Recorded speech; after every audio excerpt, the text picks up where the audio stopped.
Hello again. Welcome to my studio. My name's Stan. I'm your host. We're talking about living with pain and chronic addiction to opioids and other substances, as well as living with those things and living with faith. We're going to have a very short video today. I wanted to show you, I went and had my pain pump filled today, and I wanted to show you that process so that you could understand what we do. Now, understand that having this pump filled happens about every 60 to 90 days. So one of the things that you have to remember when you're on this pump, you can't leave town for more than that period of time. And if it's 50 days into the cycle and you've got to come back to the doctor in 10 days and an emergency comes up and you have to go to New York, well, guess what? You've still got to come back here and get that pump filled up. Okay, well, this is what the pump looks like. That's what the pump looks like right there. That's how wide it is. And it's round and it's embedded in my waist. The fecal pump that currently lives inside my abdomen right there. See how big it is. And this is the giver of pain and pleasure. Boys and girls, this is the doogie that does all the stuff that causes me all this grief. Well, I hope I can find a way to edit this in so that you can see this crazy thing. So, amazing.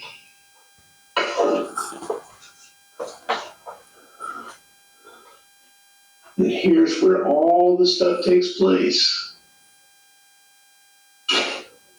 That's where it's at. Okay, so my doc's going to be in a minute.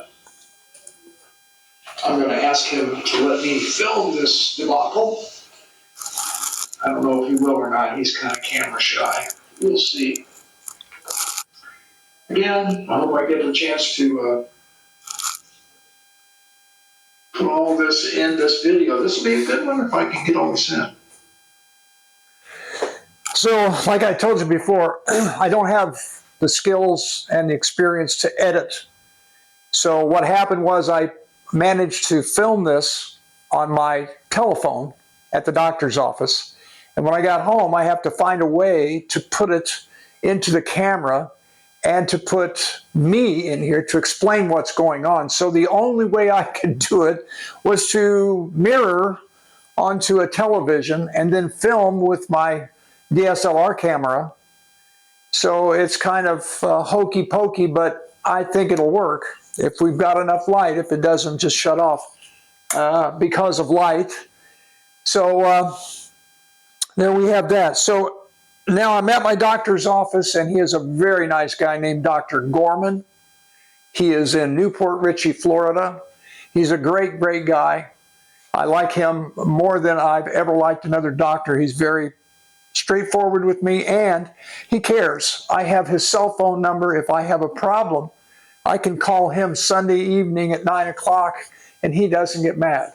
So, great, great guy. If you have a problem, you live in the area, I highly recommend you come to see him.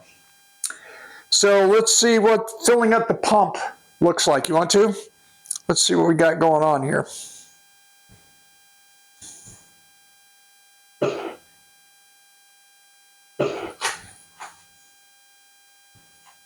Okay. So we're going to use this ultrasound to find Stan's pocket for his pump. If you look on the screen here, he's got a pain pump. He's like a little hockey puck that is filled with medicine, and the needle comes through here and fills the pump up. And then that pump has a catheter that goes directly to his spine, where he's had all his spine surgery, and which is the primary cause of all his pain. So we're going to make a little mark here. Wink.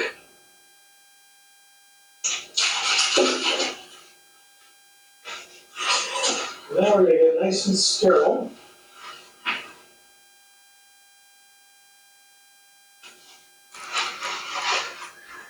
Okay. So clean off all the goop. And we're gonna clean this area and make it as sterile as we can. And then the doctor is going to become as sterile as he can. No telling where those hands have been. Plead the fifth. Then How many people have these things? I have about 140 patients in my practice with these. Wow. Primarily patients who have had multiple back surgeries, have had continued back and spine pain, chronic nerve damage down the leg. Also use it for people with multiple sclerosis, spinal cord injuries. That's amazing. This is, A lot of people. yeah, we have about 1,700 patients. Here's the needle pinch. So that's in his pump. If you look at the syringe here, you can see it drawing up. That's not from his body, that's actually in the pump. And that's the medicine left over in the pump. So that's the old medicine. This is the new medicine.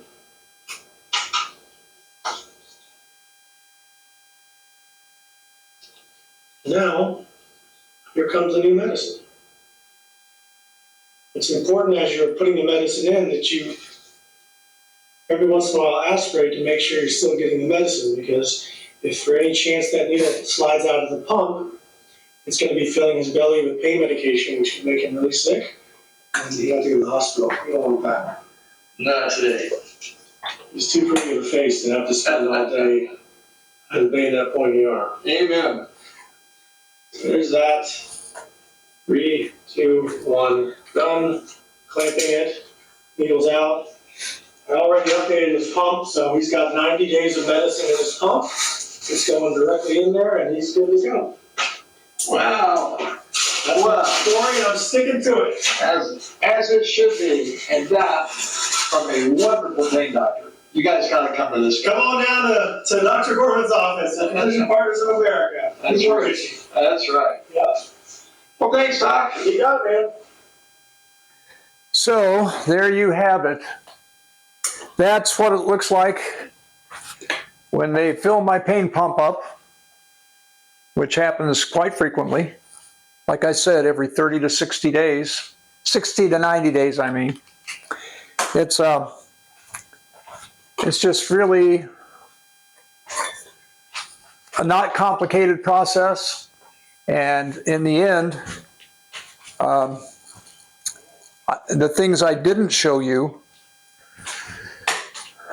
were the process by which we determine how much medicine is left in the pump and how much it's delivering and changing the settings and so forth. And that's done with a little remote box that connects. I just hold it onto the box here, and it communicates with a little laptop that says, okay, here's all the data. And from the data, we can determine how much morphine is left in the pump. And we can change the settings so that it's delivering more or less, depending on what the situation requires. So that's the process. We're going to talk a lot about pain pumps, and we're going to talk a lot about what they do and don't do. In fact, I'm going to do a whole session on just the pumps, and we'll be talking about this when we do that. So like I said, this is just going to be short and sweet. That's it for the day. You all have a great day. Remember, pray. God bless you, and we'll talk to you later.